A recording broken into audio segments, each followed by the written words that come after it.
Abduukoota neegaa jira isa gaafa sana dubbatame an dhugaan argee dubbadhee maafan obbolaa kootiin jibbame obboleessa mul'ata baatu ofitti qabanii silaa guddifatu anaafaa waaqni naa jira garaa naa tanii maabbolla naa qotu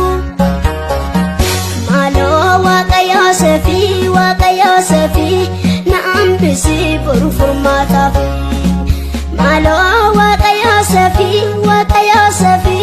na hambisi boru furmaataaf maaloo Waaqa Yoosefi na hambisi boru furmaataaf maaloo Waaqa Yoosefi na hambisi boru furmaataaf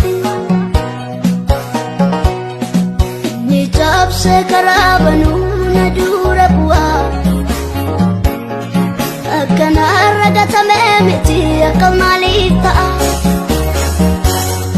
wana chante devin gawamne wana ne gumbeka yang nikoya rosati wana ragoda isanchi meka nanangatu nanamleka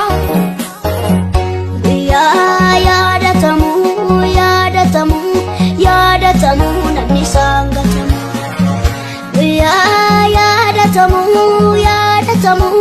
yaadatamu namni saangatamu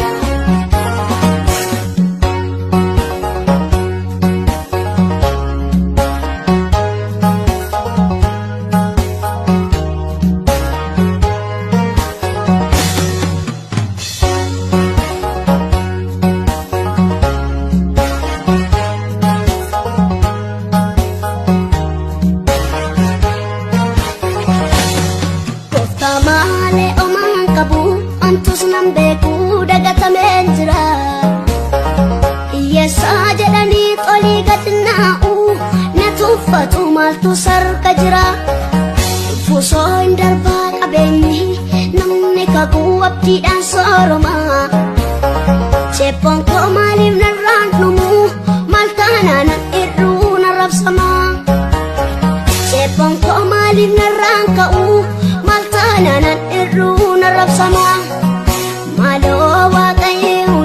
Waaqa Yehudi namumtu na yaadu watumti na yaadu maaloo Waaqa Yehudi namumtu na yaadu atumti na yaadu maaloo Waaqa Yehudi namarkana baasu atumti na muudi abduukoota neegaa jira isa gaafa sana dubbatame an dhugaan argee dubbadhee maafan obbolaa kootiin jibbame obboleessa mul'ata baatu ofitti qabanii silaa guddifatu anaafaa waaqni naa jira garaa naa tanii maabbolla naa qotu maaloo Waaqa Yoosefi na hambisi boru furmaataaf maaloo Waaqa Yoosefi na hambisi boru furmaataaf maaloo Waaqa Yoosefi na hambisi boru furmaataaf maaloo Waaqa Yoosefi na hambisi boru furmaataaf ni cabse karabanu nadura buah akan aragata memeti akal malita wana chante devin gawamne wana ne gumbeka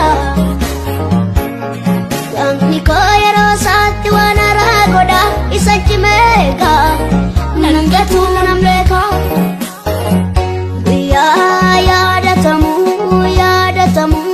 yaadatamu namni saangatamu yaadatamu namni saangatamu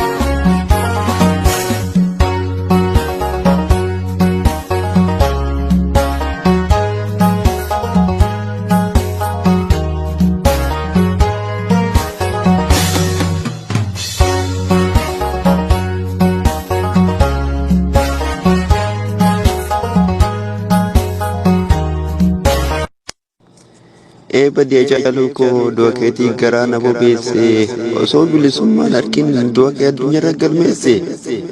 Hayaa sirna nafxanyaa kana Abiyyiitu nu deebise waan nama biraatii miti Abiyyumaas si galaafate. Haacaaluun koo badiinis mee maal laata siidaa miliqiitu masaraa mootummaa keessa dhaabbata. Abiyyiin miliq qabeenya Oromoo saammata suuraan harreen dhufee farda Oromoo maaliif fudhata jechuudhaan lubbuun Haacaaluudha addunyaarraa boqota.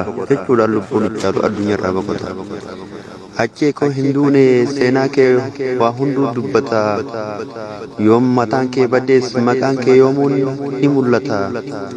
Amshiir gumaa keetiif lubbuu kee Oromoon ni deebifata. Amshiir mataa keetiif lubbuu kee Oromoon ni deebifata. Achee koo yaa ilma hundeessaa gocha naftanyaa sirratti hojjettee garaa kiyya na bobeessa. Mee maali balleessaan xiqqishoo tuttuqaa irraa warri quba qabdannaa odeessa. Garaan koo sabrii na dhabee iji koo na imimmaanii. Achee koo hanganumatti waldhabne amma dhugumaanii. Achee koo hanganuma waldhabne amma mee dhugumaanii. Ani boo'ee dadhabee garaan koo sabrii didee yaacheetoo waan addunyaarra hin jirre du'a kee rabbiin maaliif natti fide. Waan addunyaarra hin jirre du'a kee maaliif rabbiin natti fide. Yoommoo wal garra laata bilisoomnee biyya keenya irratti osoo ja'uuti waa takka hin harkanne formaata.